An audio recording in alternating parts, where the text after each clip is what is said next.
श्री हरि के चरणों में नमन। आज हम श्रीमद् भगवत गीता के अध्याय 1 के श्लोक संख्या 24 और 25 का अध्ययन करेंगे।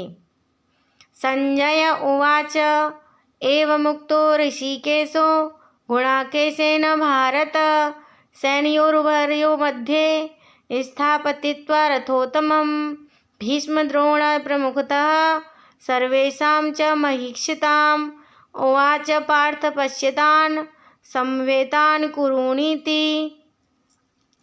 संजय ने कहा, हे भरतवंशी धृतराष्ट्र, अर्जुन द्वारा इस प्रकार संबोधित किए जाने पर भगवान कृष्ण ने दोनों दलों के बीच में उस रथ को लाकर खड़ा कर दिया।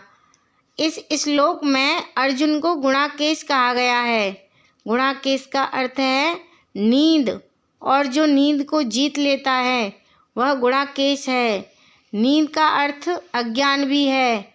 अतः अर्जुन ने कृष्ण की मित्रता के कारण नींद तथा अज्ञान दोनों पर विजय प्राप्त की थी। कृष्ण के भक्त के रूप में वह कृष्ण को क्षण भर भी नहीं भुला पाया, क्योंकि भक्त का स्वभाव ही ऐसा होता है। यहाँ तक कि चलते अथवा सोते हुए भी कृष्ण के नाम, रूप, गुणों तथा लीलाओं के चिंतन से भक्त कभी मुक्त नहीं रह सकता। अतः कृष्ण का भक्त उनका निरंतर चिंतन करते हुए नींद तथा अज्ञान दोनों को जीत सकता है। इसी को कृष्ण भावनात्मक तथा समाधि कहते हैं। प्रत्येक जीव की इंद्रियां तथा मन के निर्देश अर्थात ऋषिकेश के रूप में कृष्ण अर्जुन के मंतव्य को समझ गए कि वह क्यों सेना के मध्य में रथ को खड़ा करवाना चाहता है। अतः उन्होंने वैसा ही किया और फिर वे इस प्रकार बोले।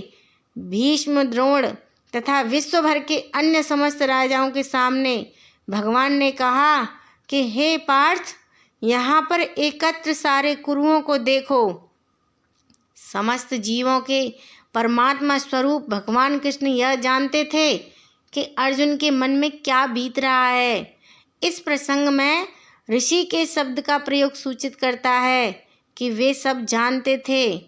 इसी प्रकार पार्थ शब्द अर्थात प्रथा का या कुंती पुत्र भी अर्जुन के लिए प्रयुक्त होने के कारण महत्वपूर्ण है। मित्र के रूप में वे अर्जुन को बता देना चाहते थे कि चूंकि अर्जुन उनके पिता वासुदेव की बहन प्रथा का पुत्र था, इसीलिए उन्होंने अर्जुन का सारथी बनना स्वीकार किया था। किंतु जब उन्होंने अर्जुन से कहा कुरुओं को देखो, तो उनका क्या अभिप्राय था? क्या अर्जुन वहीं पर रुककर युद्ध करना नहीं चाहता था? कृष्ण को अपनी बुआ प्रथा के पुत्र से कभी भी ऐसी आशा नहीं थी। इस प्रकार से कृष्ण ने अपने मित्र की मन स्थिति की पूर्व सूचना परिहासवश दी।